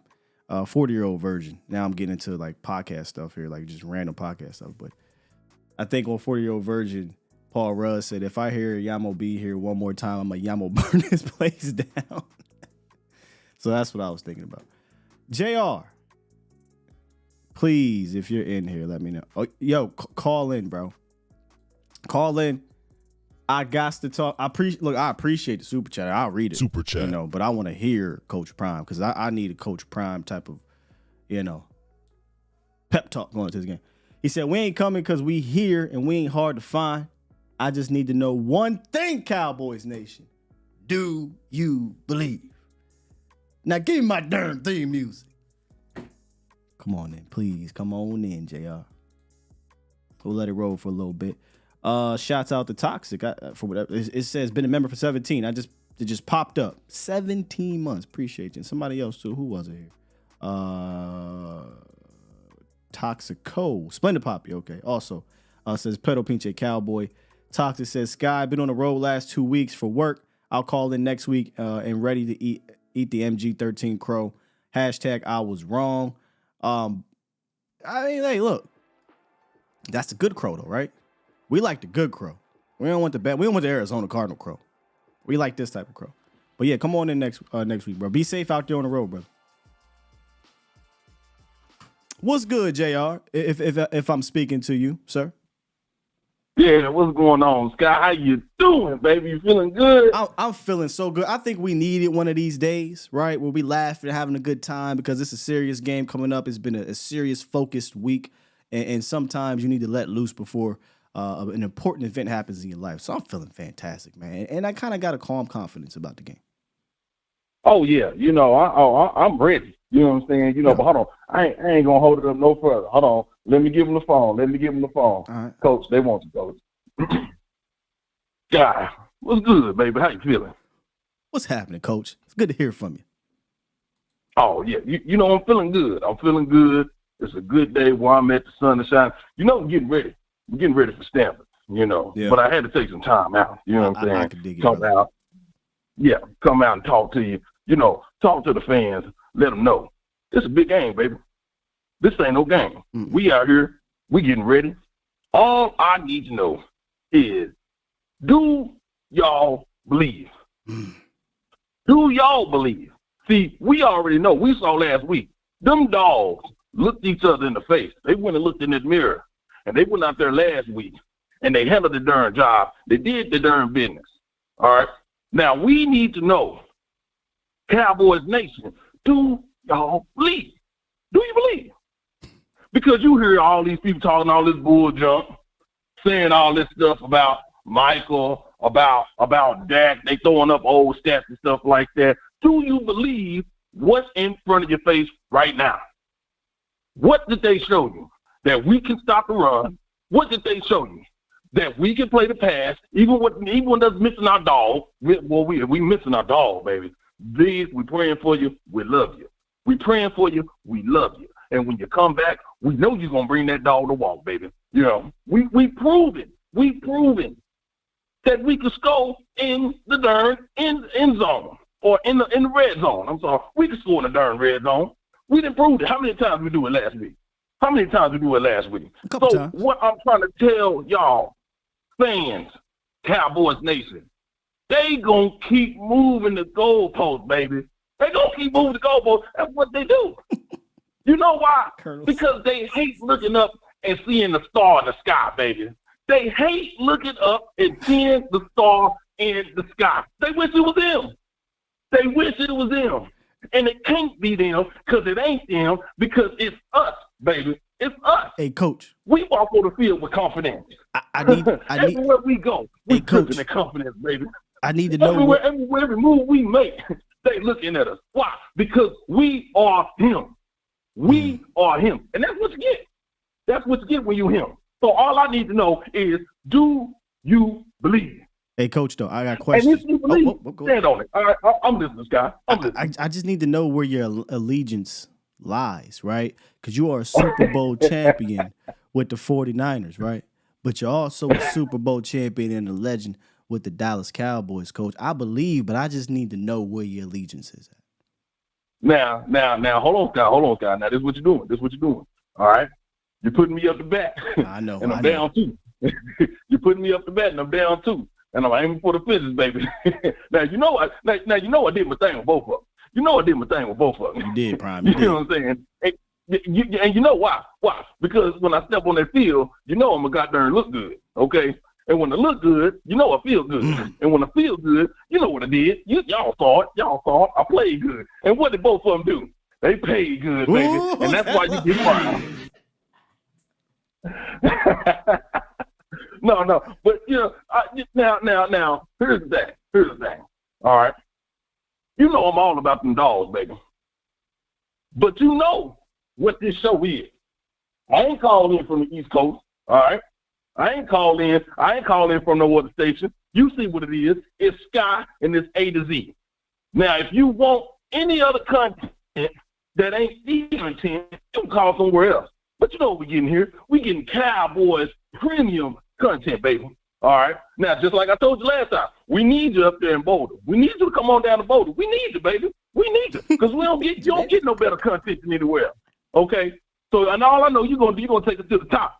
Because why? Because A to Z, baby, is going to the top. When they look up at the star, what are they looking at? They looking in the sky. This is the only place you get this. So if I'm calling anywhere else, you can say what it is. But you know where I'm at. You hear the voice. It's Prime, baby. So we going to go on and give that Cowboys a win down there, goddarn it. All right? You're going to give that Cowboys a win. That's what I'm going for. I got on the Prime 2-1 with that silver and blue right now, baby. It feels good, and it paid me good. My man. Appreciate you, Coach Prime. And basically what you said is, That's JR, y'all. Appreciate you, big dog. Woo! Now give me my theme music, Give me my baby. theme music. I don't got it, but I don't got it right now, coach. Oh, man, that was good. All right, so here's what I need y'all to do. Somebody got to get this to Coach Prime. Somebody got to get this to Coach Prime. Like, this wasn't no AI. Somebody might think it's AI.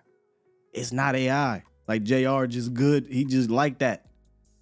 I put the picture up there, clip this thing, and just flooded the Coach Prime.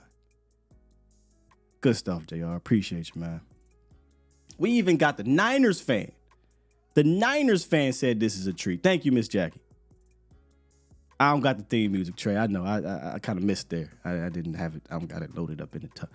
But we got a Niner fan that said this is a treat. So you know that's something. Appreciate you, Rolo.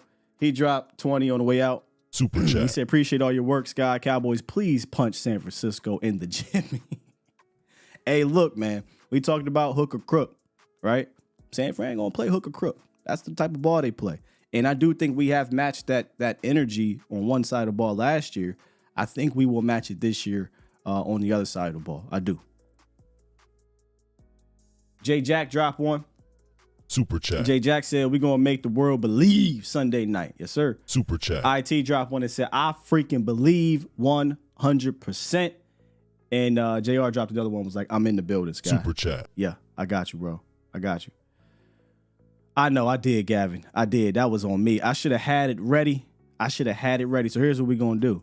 I'll edit that if y'all want me to. I'll cut it out, right? As soon as he said to give my theme music, I'll throw it up in there. Don't play with me. I'll throw it up in there. We do not, Scott, you got a after game place yet? So do I have a game day live place? Nah, not yet. We working on Concrete Cowboy though. I'd love for it to be Concrete Cowboy. Concrete Cowboy is across the street from the Star. Man, that'd be a lot of fun. Be a lot of fun. I agree, Professor O. He said Cowboys content creators are elite, but I swear the fan call-ins are hilarious.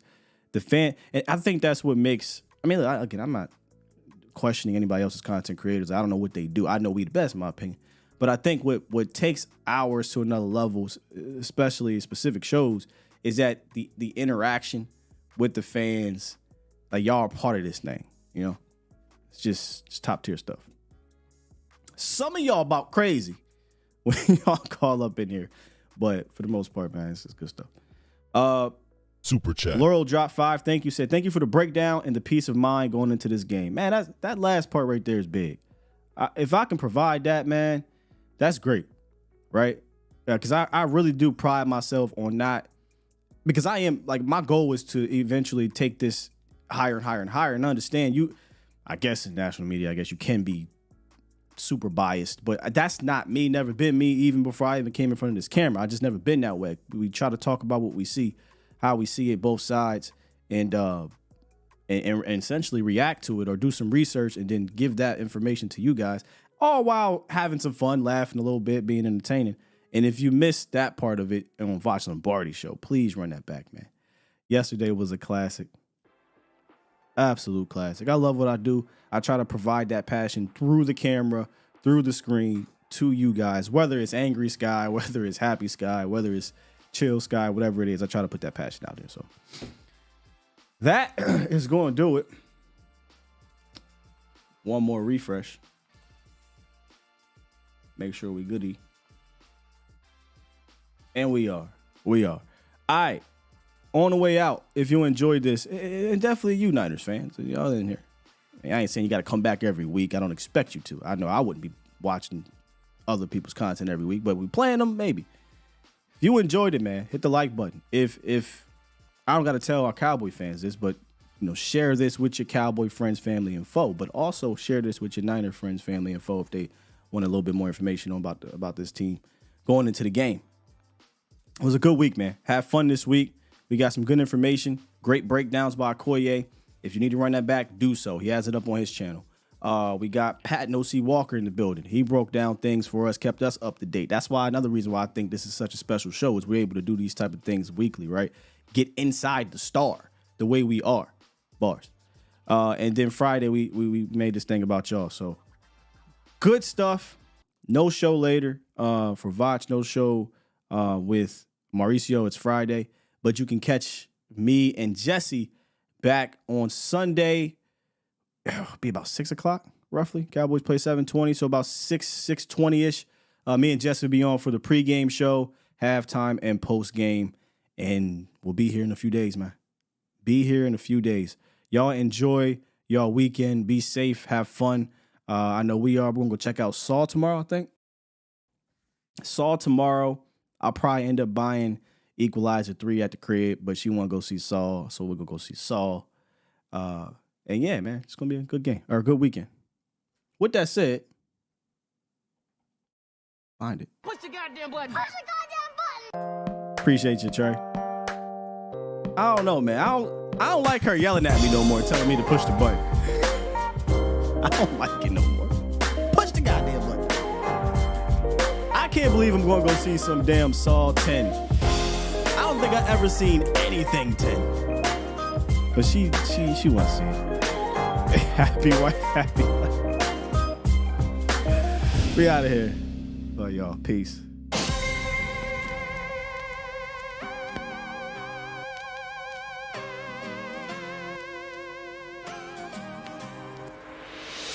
Brother El would say, take care of your bodies.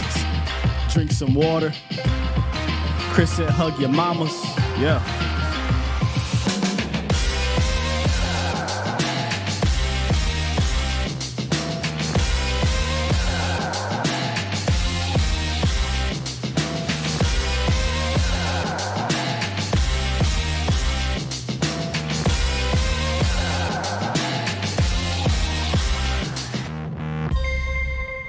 And for all my New Yorkers, if you see Evan Neal at the grocery store, boo his ass. Bomb Squad!